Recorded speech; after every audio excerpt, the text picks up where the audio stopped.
اسلام آباد نیک نیتی سے جدوجہد کر رہا ہے۔ جنگ بندی کے لیے پاکستان کی سفارتی کوششیں اہم مرحلے میں داخل ہو گئیں۔ پاکستان اس وقت امریکہ اور ایران کے درمیان ثالث کا کردار ادا کر رہا ہے تاکہ خطے کو ایک بڑی تباہی سے بچایا جا سکے۔ ایرانی سفیر رضا امیری مقدم نے کہا کہ جنگ روکنے کے لیے پاکستان کی خیر سگالی اور ثالثی کی مثبت اور نتیجہ خیز کوششیں ایک اہم اور نازک مرحلے میں داخل ہو چکی۔ مزید تفصیلات کے لیے جڑے رہیں۔ ادھر ایرانی صدر مسعود پزشکیان نے ایکس پر پیغام دیا کہ 1,40,00,000 سے زائد قابل فخر ایرانی وطن کے دفاع میں رضاکارانہ طور پر جانیں قربان کرنے کے لیے تیار ہونے کا اعلان کر چکے۔ میں خود بھی ایران کے لیے قربانی دینے والوں میں شامل ہوں اور رہوں گا۔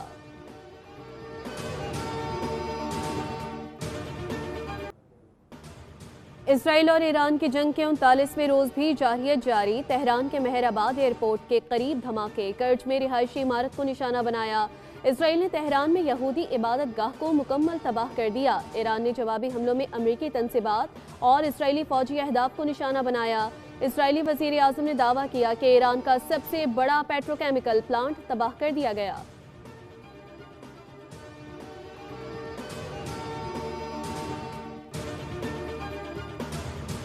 ایران نے اسرائیل پر بڑا میزائل حملہ کر دیا۔ تل ابیب اور حیفا شہر میں کئی اہم تنصیبات ملبے کا ڈھیر بن گئی۔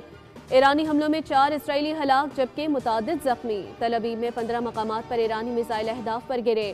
کئی اسرائیل زخمی بھی ہوئے جبکہ متعدد عمارتیں تباہ ہو گئیں۔ ایران کے سعودی عرب پر بڑے حملے پیٹروکیمیکل تنصیبات کو نشانہ بنا ڈالا۔ ایران نے سعودی عرب کے صنعتی شہر جبیل میں پیٹروکیمیکل تنصیبات کو میزائل اور ڈرون حملوں سے نشانہ بنایا۔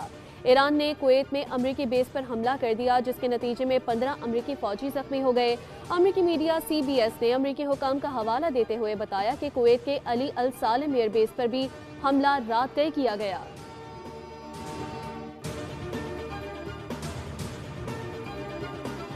پاکستان کی سعودی عرب پر ایرانی حملوں کی شدید مذمت۔ ترجمان دفتر خارجہ کے مطابق پاکستان نے جانی نقصان پر گہرے رنج و غم کا اظہار کیا اور متاثرہ خاندانوں سے دلی تعزیت کی۔ حکومت پاکستان نے کہا کہ یہ حملے سعودی عرب کی خود مختاری اور علاقائی سالمیت کی سنگین خلاف ورزی ہیں۔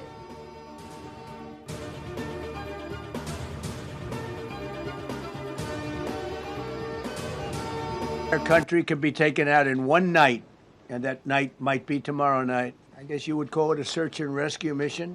Generally, when planes are knocked down in war, especially when you're fighting you send in 200 men to pick up one. A rescue that's very historic. It'll go down in the books. Late striking more than 13,000 targets. The F-15 we lost last week. Somebody leaked something, which we'll hopefully find that leaker. So whoever it was, we think we'll be able to find it out. And we're going to say, national security, give it up or go to jail.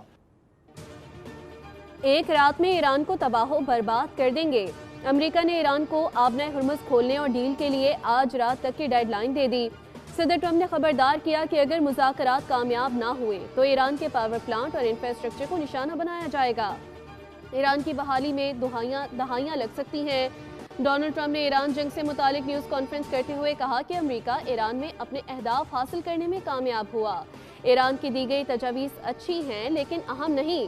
Deal کے لیے امریکی تجاویز بہت اہم ہیں۔ ایران کے پاس جوہری ہتھیار نہیں ہونے چاہیے۔ امریکہ نے ایران کی سرزمین سے اپنے پائلٹ کو ریسکیو کر لیا۔ امریکی فوج ایران کے اندر گئی اور اپنا پائلٹ واپس لے کر آئی۔ امریکی فوج کو آپریشن تیز کرنے کا حکم دے دیا۔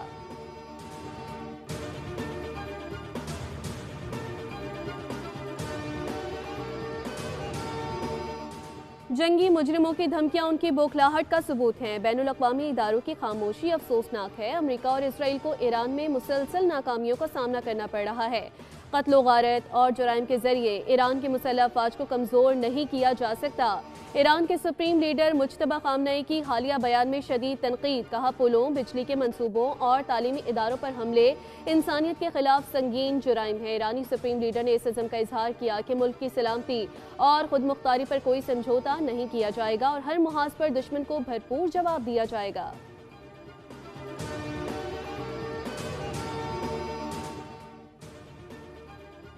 ایران نے امریکی تجویز کے تحت عارضی جنگ بندی کو مسترد کر دیا۔ تہران نے مطالبہ کیا کہ جنگ بندی، پابندیوں کا خاتمہ اور اسرائیلی و امریکی حملوں سے ہونے والے نقصانات کا ازالہ کیا جائے۔ ایرانی وزیر خارجہ عباس عراقچی نے کہا کہ ایران آبنۂ ہرمز کھولنے اور ڈیڈ لائن قبول کرنے سے انکار کرتا ہے۔ امریکہ اور اسرائیل جنگی مقاصد میں ناکامی کو چھپانے کے لیے اندھا دھند ٹارگٹ کلنگ کر رہے ہیں۔ اس قسم کی کارروائیاں ایرانی قوم کے حوصلے پست کرنے کے بجائے اس کے عزم کو مزید مضبوط کرتی ہیں۔ ایرانی قوم مزاحمت کے راستے پر پہلے سے زیادہ ثابت قدمی کے ساتھ گامزن رہے گی۔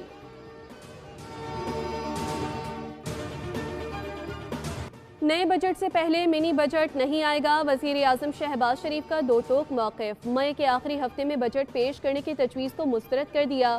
وزیر اعظم کو مشرق وسطی کی کشیدگی کے باعث ٹیکس آمدن بڑھانے کے لیے تجاویز پیش کی گئیں، جس پر انہوں نے کسی بھی نئے ٹیکس لگانے یا ٹیکس ریٹ بڑھانے کی تجویز کو مسترد کر دیا۔ وزیر اعظم نے کہا تیل کی قیمتوں سے عوام پریشان ہے، مزید ٹیکس لگانے یا منی بجٹ لانے کا مت سوچیں۔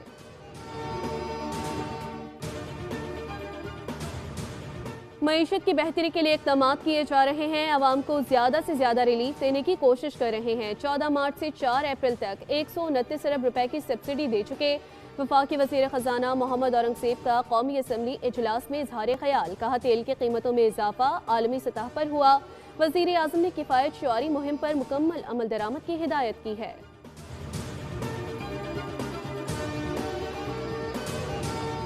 حکومت نے IMF کو گورننس اینڈ اینٹی کرپشن اصلاحات تیز کرنے کی ہدایت کر دی ہے۔ مالی جرائم کی تحقیقات کے لیے قانون نافذ کرنے والے اداروں کی استعداد کار بڑھانے، سرکاری افسران کے اثاثے دسمبر 2026 تک پبلک کرنے کا فیصلہ۔ بینکوں کو سرکاری افسران کے اثاثوں تک رسائی دی جائے گی۔ حکومت کے مطابق نیب کو ادارہ جاتی آزادی اور عملی خود مختاری فراہم کرنے کے لیے اس کے اعلیٰ انتظامی عہدوں پر تقرری کا شفاف نظام متعارف کروایا جائے گا، جبکہ اس کے قواعد و ضوابط اور کارکردگی سے متعلق اعداد و شمار بھی عوام کے لیے جاری کیے جائیں گے۔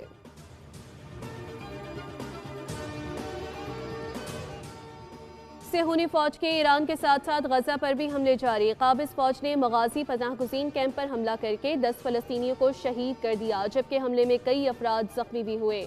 عرب میڈیا کی رپورٹ کے مطابق اسرائیلی فوج نے اسکول کے باہر بے گھر افراد کے خیموں کو نشانہ بنایا۔ شہریوں نے میڈیا سے بات کرتے ہوئے بتایا کہ اسرائیلی فوج نے کچھ لوگوں کو اغوا کرنے کی غرض سے حملہ کیا۔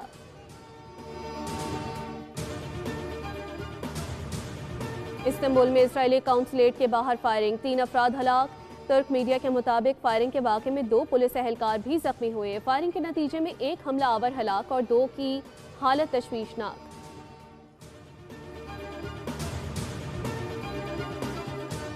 عالمی منڈی میں خام تیل کی قیمتوں میں پھر اضافہ۔ امریکی خام تیل کی قیمت 2.86% بڑھ گئی۔ مارکیٹ میں امریکی خام تیل $115 فی بیرل پر فروخت ہو رہا ہے۔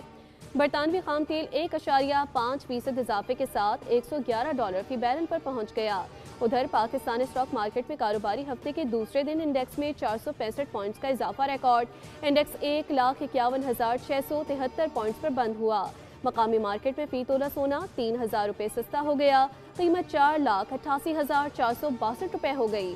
چاندی کی فی تولہ قیمت بغیر کسی تبدیلی کے 7,744 روپے پر برقرار۔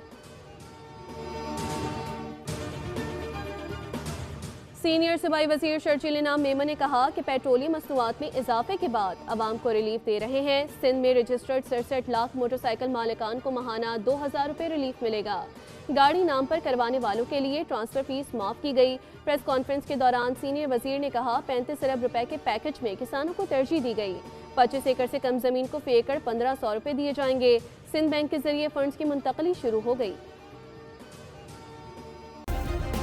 سبسکرائب کریں اور بیل دبائیں تاکہ کوئی خبر رہ نہ جائے۔